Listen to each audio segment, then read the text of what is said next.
I'm looking forward to doing a scene that I feel I can have a lot of influence on, a lot of input. I mean, I look forward to improvisation. I look forward to moments where we make something up, where I'll take a situation and see it and think, you know, here's an idea, we could make something better. I mean, I enjoyed yesterday afternoon on the film, for example, because I happened to go by the stage and just saw that my double, you know, I was needed on 2 units, that my double was going to do a flying takeoff shot from this Italian village.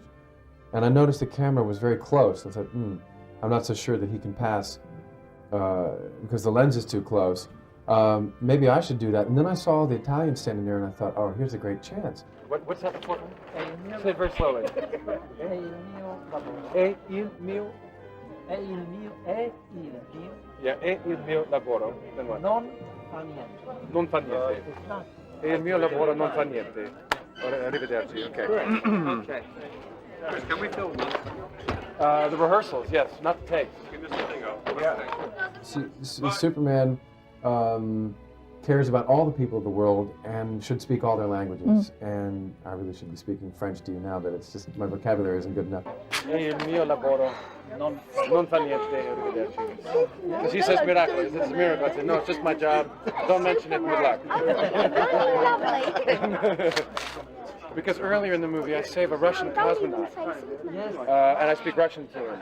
So to speak Russian, to speak Italian, to speak, it helps with. He's Superman for everybody, not just because most people think he's just an American propaganda or something. Right, just pushing off the sidewalk here. Maybe a step and go. Let me be talking to the guy and turn away. And step and go, but not running up the hill.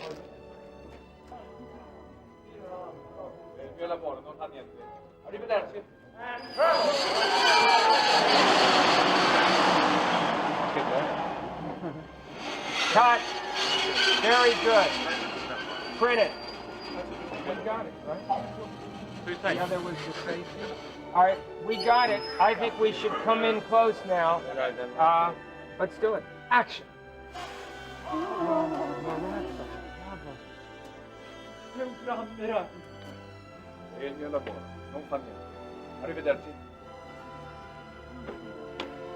Of all the real problems in the world, some are really too ugly for an entertainment film. AIDS, world hunger, it's too ugly to look at, really. It's too distasteful a subject.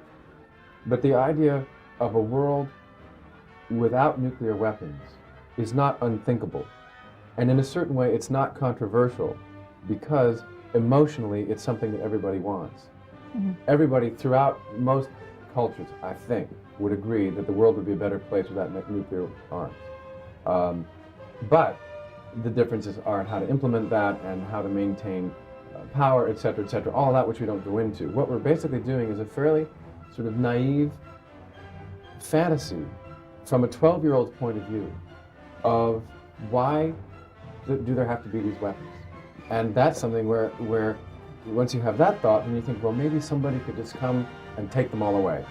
And that's where Superman comes in, because we all have that fantasy of just some hero, I mean, he's the modern-day equivalent of a knight in shining armor, or a Greek god, or whatever part of mythology you want to turn to, that people since the beginning of time have always turned to in their dreams and in their fantasies for an answer to some kind of basic problem. So, and on the other side of Superman, I guess what I do is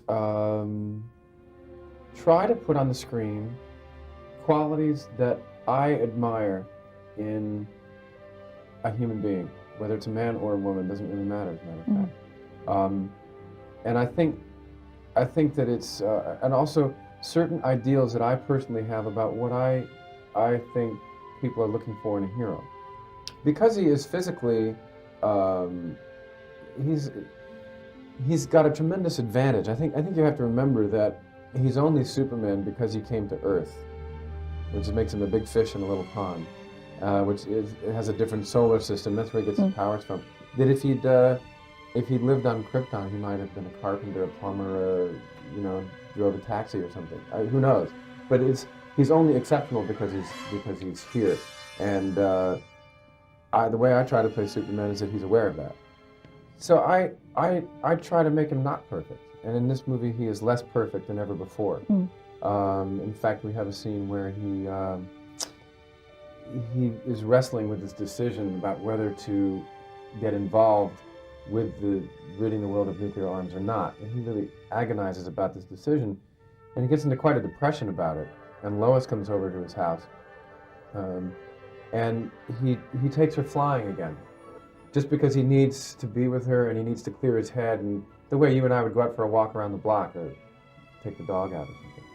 And he comes back, and they've had a great time flying. In fact, he lets her go solo. He holds her by the arm, and she goes flying from the Grand Canyon to Texas on a single shot, and then he catches her, and that I think sequence is going to be beautiful. But they come back, and he's relaxed again, and he's smiling, and he says, you know, there's nobody else I can talk to, and you make me laugh. You know, sometimes I don't know what I'm supposed to do.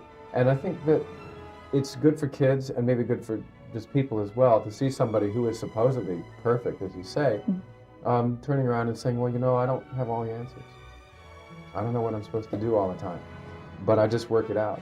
Because to my way of thinking, what a hero is somebody who maybe isn't prepared, isn't feeling well, doesn't have the talent or the equipment to do it, but goes and pursues a noble ideal anyway.